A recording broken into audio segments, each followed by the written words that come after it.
Chapter 21. Ray. He needed air. Everything about the quarantine had come to a head. There was no honeymoon stage anymore. It wasn't fun. He was trapped with a man who told the entire world about his personal, private business.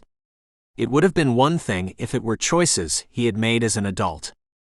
Sure, he slept around. Sure, he had made enemies, but he had no choice in whether an adult touched him as a child, and it wasn't Josiah's right to tell intimate information.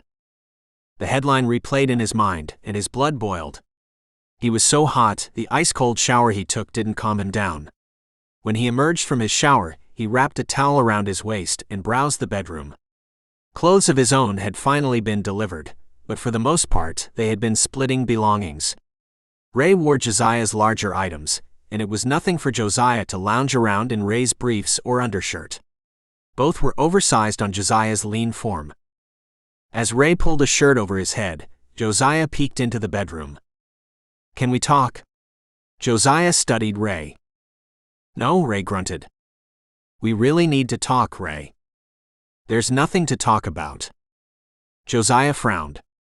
"There's so much to talk about. You're blaming me for something I didn't do."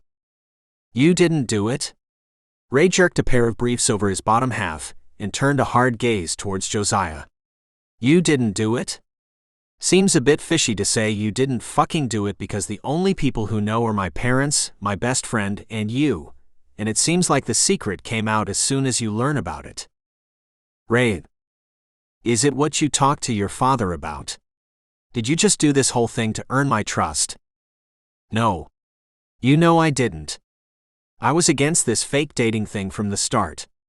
You convinced me to do it, and then you opened up. All this has been real for me. Everything. Especially yesterday."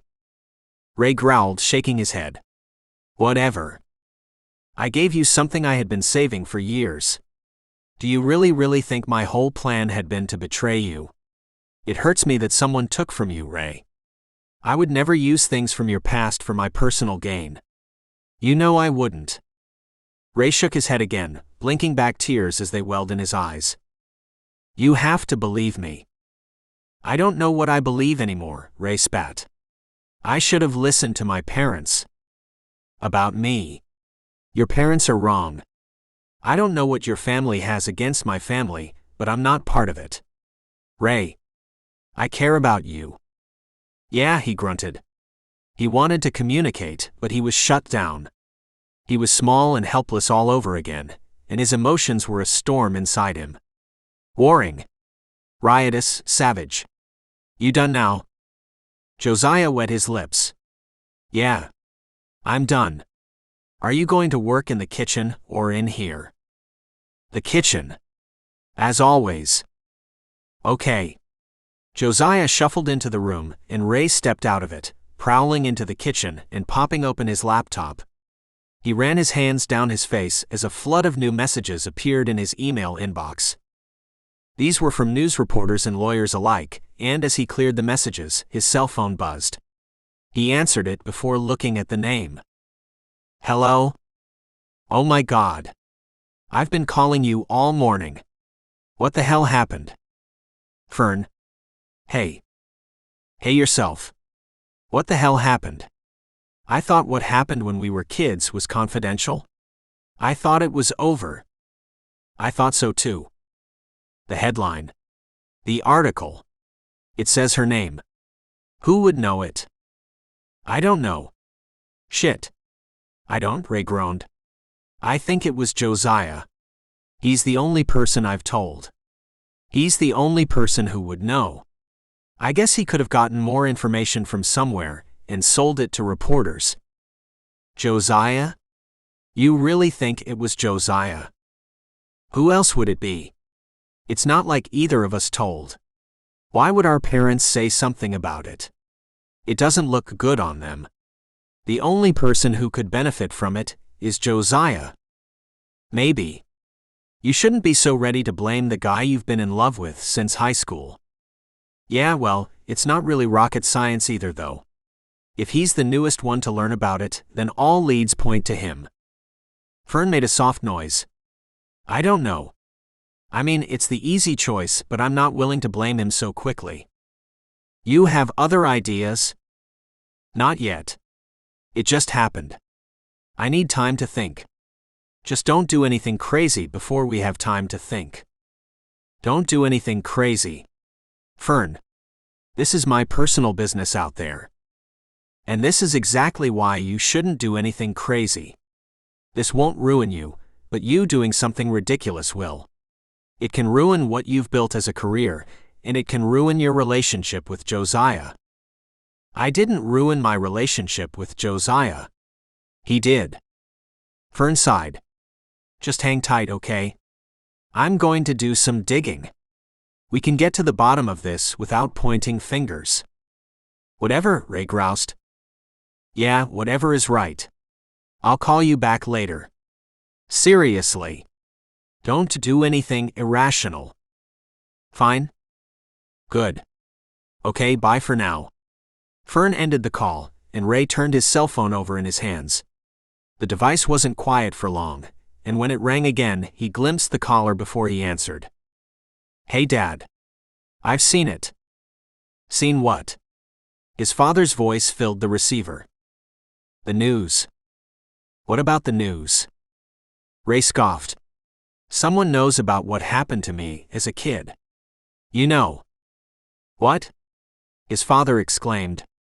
The casual demeanor left his voice, and it hiked up an octave.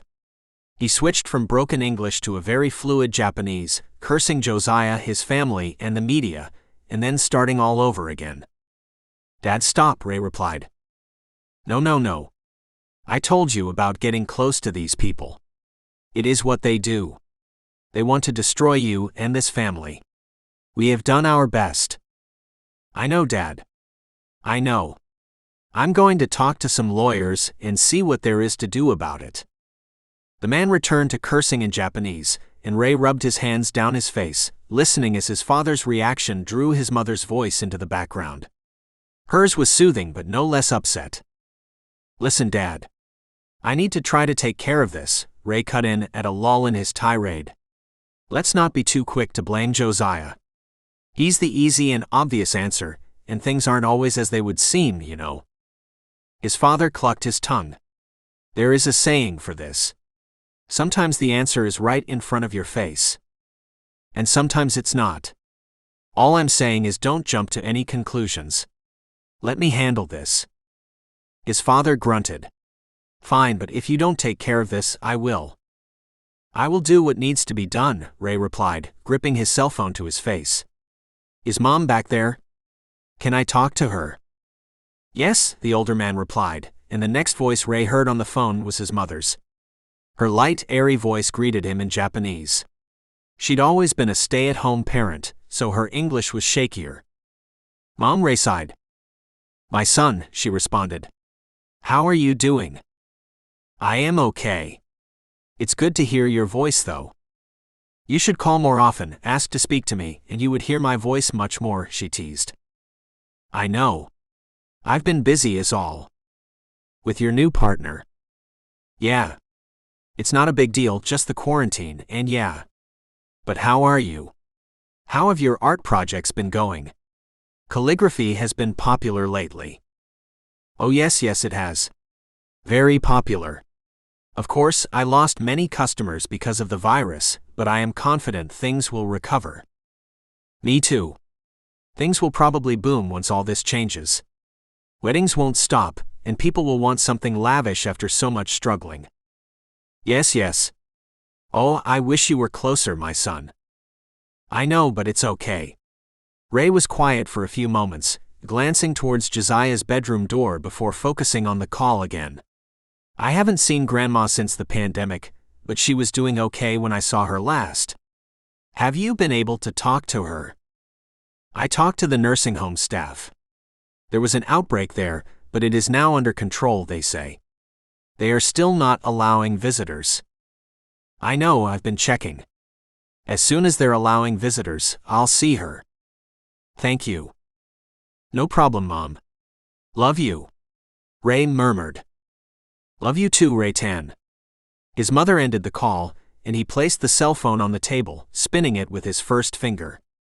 He wet his lips as Josiah's door jerked open, and the other man emerged dressed and with a mask covering half of his face. His hair was brushed down into tight waves, and his fitted t-shirt hugged his torso, showing off those few extra quarantine pounds. After the mask, Ray noticed the shoes, square-toed loafers with wing tips, and he lifted his eyebrows.